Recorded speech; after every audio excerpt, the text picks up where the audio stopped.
આજના એક નવા વિડીયોમાં આપનું સ્વાગત છે। ગયા પાર્ટની અંદર આપણે યુનિટ 1 સ્ટાર્ટ કરેલું, એમાં રીડ 1 જેના 2 પાર્ટ એટલે કે 2 સીન જોયેલા। આ વિડીયોના બીજા પાર્ટમાં આપણે સીન 3 અને સીન 4 જોઈશું। આગળ જોયેલી વાર્તાને થોડી ટૂંકમાં સમરી લઈએ તો અરુણિમા સિંહા ટ્રેનમાં મુસાફરી કરતા હતા ત્યારે કેટલાક ઠગોએ એમની સોનાની ચેન આંચકી લેવા પ્રયત્ન કર્યો।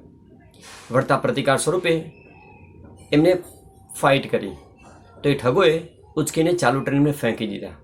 ચાલુ ટ્રેને ફેંકી દેવાથી એ સામે બીજી ટ્રેન આવતી હતી એની સાથે ભટકાયા। ત્યાર પછી એમની ખુદની ટ્રેન સાથે ભટકાઈ એ ઘણા પ્રયત્નો કર્યા છતાં પોતાના પગને બચાવી ન શક્યા અને એમની ટ્રેનના ટ્રેક ઉપર એમનો પગ પડ્યો અને પગ કપાઈ ગયો।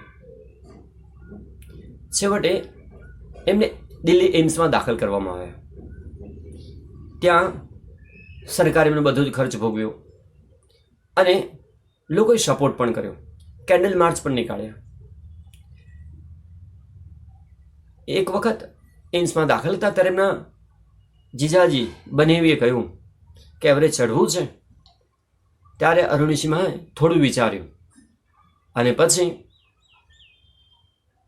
મનમાં વિચારવા લાગ્યા કે હું જો આ કામ કરીશ તો દુનિયાની પહેલી વ્યક્તિ બનીશ કે અપંગ હોવા છતાં શિખર હું સર કરી શકી। ઘણું વિચાર્યા પછી એમને કહ્યું કે હા, મારી ઈચ્છા છે કે હું પ્રયત્ન કરું। ત્યારે એમના જીજાજી કહ્યું ઠીક છે, આપણે કરીશું એવું કહી એમને વાત ત્યાં પૂરી કરેલી। હવે આ અરુણિમા એમનો કૃત્રિમ પગ આવે એની રાહ જોતા હતા। કૃત્રિમ પગ પણ આવી ગયો। એવું કહે છે કે કૃત્રિમ પગ બિલકુલ મારા સાચા પગ જેવો લાગતો હતો। હવે મારે આખી જિંદગી આની સાથે રહેવાનો હતો અને હું એ પગ સાથે શિખર સર કરવાની તૈયારીમાં લાગી। હવે વિદ્યાર્થી મિત્રો, સીન 3 જોઈએ છે જેની અંદર on 28th February 2012, almost a year after I was pushed out of the train, I set out for the training institute set up by Bachendri Pal near Uttarkasi. 28 ફેબ્રુઆરી 2012 લગભગ મને ચાલુ ટ્રેને ફેંકી દેને 1 વર્ષ થયું હતું અને મેં મારી મુસાફરી બચેન્દ્રી પાલ જે ઉત્તરકાશી નજીક એમની ઇન્સ્ટિટ્યૂટ ચલાવે છે એ તરફ કરી। I called up Bachendri Pal to tell her that we had reached Uttarkasi. મેં બચેન્દ્રી પાલને ફોન કરી જણાવ્યું કે અમે લોકો ઉત્તરકાશી આવી ગયા છે। She was surprised at how quickly I had reached. એમને આશ્ચર્ય થયું હું કેટલી ઝડપી પહોંચી હતી। After this, my confidence skyrocketed. આ ઘટના પછી તો મારો આત્મવિશ્વાસ એકદમ ઝડપી ગતિ વધવા લાગ્યો। Bachendri Pal always pumped fresh confidence in me. Bachendri Pal હંમેશા મારામાં એક નવો આત્મવિશ્વાસ હંમેશા ભરતા રહેતા। કેવું કહેતા, Arunima you are far better than other, અને એ એવું કહેતા અરુણિમા તું બીજા કરતાં બહુ વધારે શ્રેષ્ઠ છે, સારી છે। This people seem to be suffering from handicap. આ બધા જે છે ને એ બધા હેન્ડીકેપ જણાવે છે, નોટ યુ, તું નહીં। I am proud of you, મને તારા ઉપર ગર્વ છે। But before Everest expedition you will have to prove yourself. જો દીકરા, આપણે એવરેસ્ટ શિખર સર કરીએ, સ્ટાર્ટ કરીએ ચડવાનું, એને પહેલાં તારી જાતને પ્રૂવ કરવી પડશે। If you climb 21,798 feet high Chamser Kangri mountain in Ladakh, you will be on your way to Everest. જો તું 21,798 ફીટ હાઈટ ચમસાગર કાંગડી માઉન્ટેન લદ્દાખમાં આવેલું છે ત્યાં સુધી ચડી તો સમજી લે તું એવરેસ્ટના રસ્તે પહોંચી ગઈ છે। I successfully completed that expedition. મેં સફળતાપૂર્વક તે ચઢાણ પૂરું કર્યું।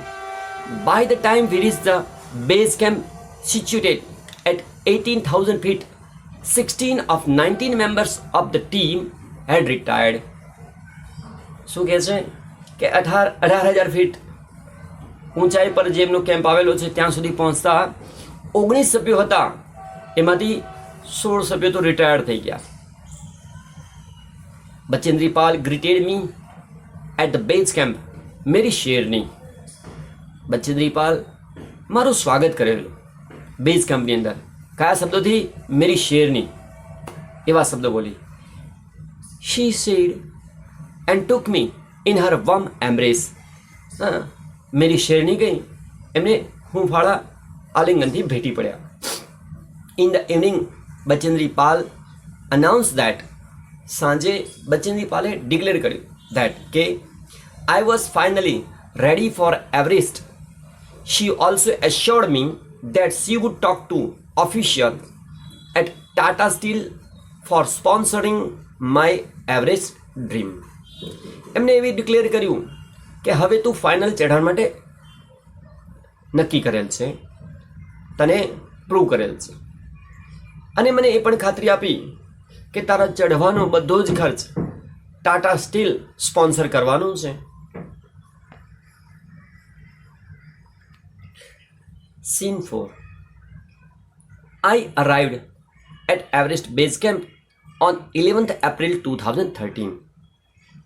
હું એવરેસ્ટના બેઝ કેમ્પ ઉપર 11 એપ્રિલ 2013ના રોજ આવેલી. Exactly 2 years had passed since I was thrown out of the moving train. ચાલુ ટ્રેને મને ફેંકી દે ને લગભગ 2 વર્ષ પૂરા થયેલા. At the camp, nobody seemed to know that I had artificial leg. કેમ્પમાં આવી ત્યાં સુધી કોઈને ખબર હતી નહીં કે મારો પગ કૃત્રિમ છે. One day, while returning, my left leg got wet with snow because I had slipped a couple of times on the slippery surface. એક દિવસ હું 2 વાર લપસી પડી. લપસની જગ્યા હતી એના ઉપર લપસી પડી, જેનાથી મારો પગ, આ પ્લાસ્ટિકનો પગ ભીનો થઈ ગયો.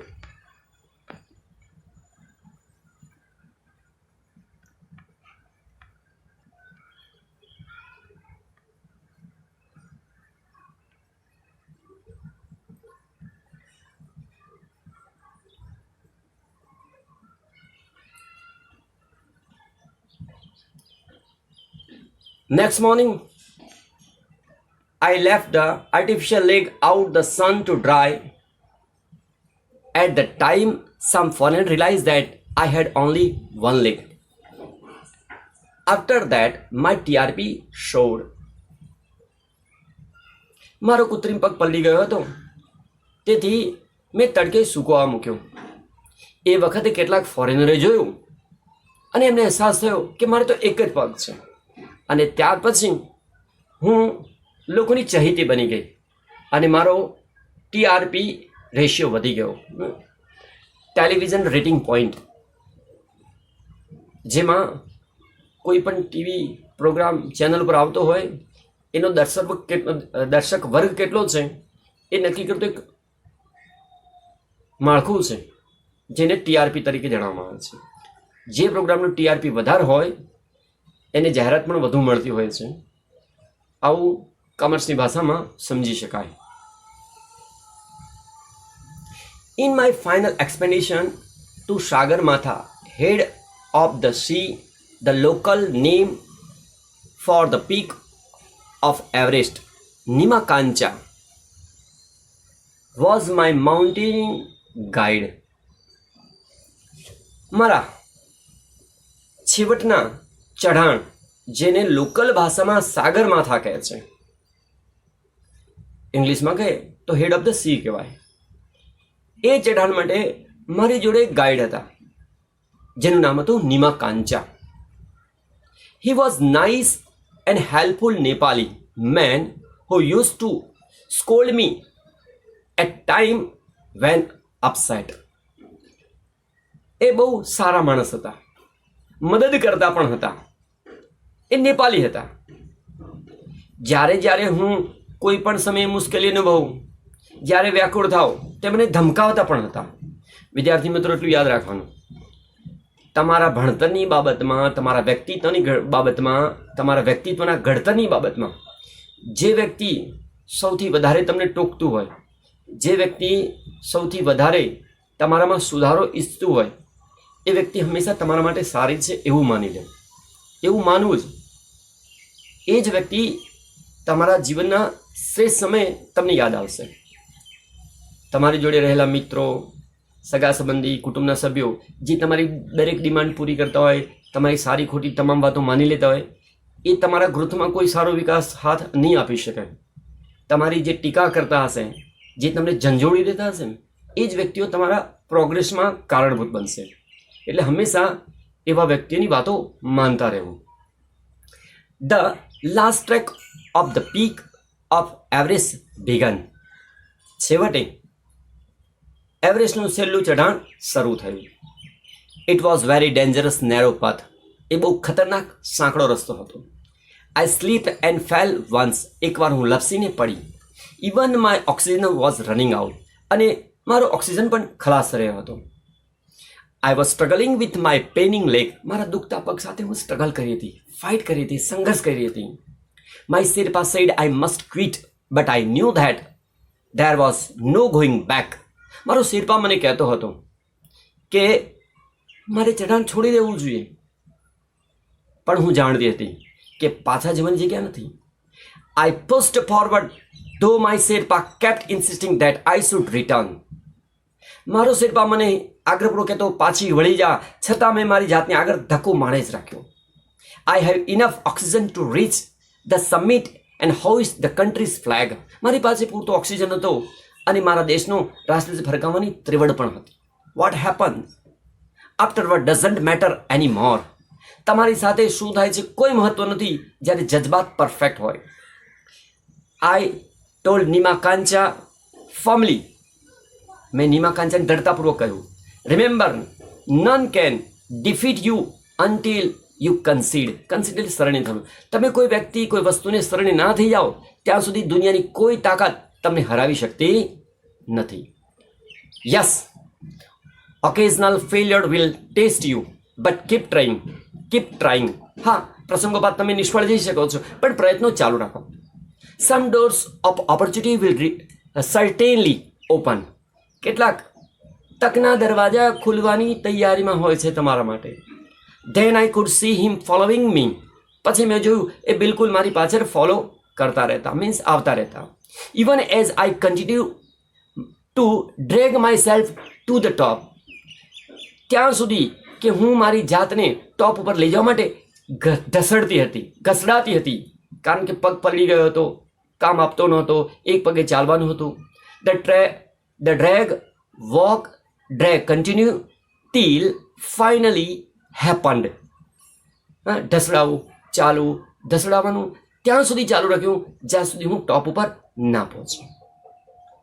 The top is small, 20 feet by 20 feet, ice table. Top હતું એ 20 by 20 ફૂટનું જ હતું. દેટ મીન્સ એના પછી ચઢાણ હતું નહીં. I saw several flag of various countries fluttering proudly. હું જોતી હતી ત્યાં કેટલાક દેશના રાષ્ટ્રધ્વજ ગર્વપૂર્વક લહેરાતા હતા. I had lived this moment so many times in my mind that I did not have to be told that finally I had arrived. તમે નહીં માનો, એવું કહે છે કે હું જ્યારે શિખર ઉપર ચડી અને જે ફીલ અનુભવતી હતી, જે ફિલિંગ મારામાં આવતી હતી, એ મને એવું લાગતું જ નહોતું પહેલી વાર આવે છે. હું રોજ આવું ફીલ કરતી હતી અને આ દ્રશ્ય મને રોજ દેખાતું હતું. At 10:55 AM on 21st May 2013, I was on the top of the world. 10:55 21 મે 2013 રોજ હું દુનિયાના સૌથી ઊંચા શિખર ઉપર ઊભી હતી. I felt like dancing.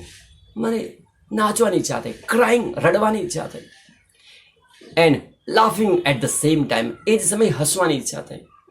My mind was kaleidoscope of emotion. મારું મન ઇમોશન પળ પળ બદલતા રહેવા લાગ્યું. Everyone has reason to believe. દરેકનું જીવન જીવવા માટે કંઈક કારણ હોય છે. Maybe this was mine. મારું પણ કંઈક હતું. I held my flag and raised both my hands high up to registered my countries record. મેં મારા દેશનો રાષ્ટ્રધ્વજ ફરકાવ્યો, મેં બંને હાથ ઊંચા કરી મારા દેશનો રેકોર્ડ ત્યાં નોટ કરાવ્યો અને હું સફળ થયો. જો વિદ્યાર્થી મિત્રો, સીન 4 ની અંદર આ દીકરી કહેવા માંગે છે કે તમારી અંદર જજ્બા હોય તો તમારા શરીર પર કોઈ પણ મુશ્કેલી આવે તમે ફાઇટ કરી શકો છો અને ફાઇટ કરી એમાં સક્સેસ જઈ શકો છો. હા, એ હોઈ શકે 1-2 વાર તમે નિષ્ફળ જઈ શકો, પાછા પડવું પડે, પણ સાચો સિંહ હોય એ જ્યારે 5-10 ફૂટ પાછો પડે એટલે હારે છે એવું નહીં સમજવાનું. એ ડબલ તાકાતથી એ હુમલો કરવાનો છે, એની નિશાની છે. તમે બહાદુર છો, જ્યારે કંઈ પણ તકલીફ આવે પાછા પડો છો, એનો મતલબ હવે ડબલ ફોર્સથી તમે જમ્પ લગાવવાનો છો. ઇન શોર્ટ, આખી સ્ટોરીમાં એક વાત મહત્વની છે, તમારા શરીર સાથે કંઈ પણ થયું, તમારા માઇન્ડનો જજ્બાત ઓકે છે તો શરીર દરેક સંજોગોમાં સાથ આપી શકે છે અને એવો સાથ કે દુનિયાના રેકોર્ડ બદલી શકો છો. ચલો વિદ્યાર્થી મિત્રો, અહીંયા આ યુનિટ પૂરું કરીએ છીએ. ફરી મળીશું એક નવા વિડીયો.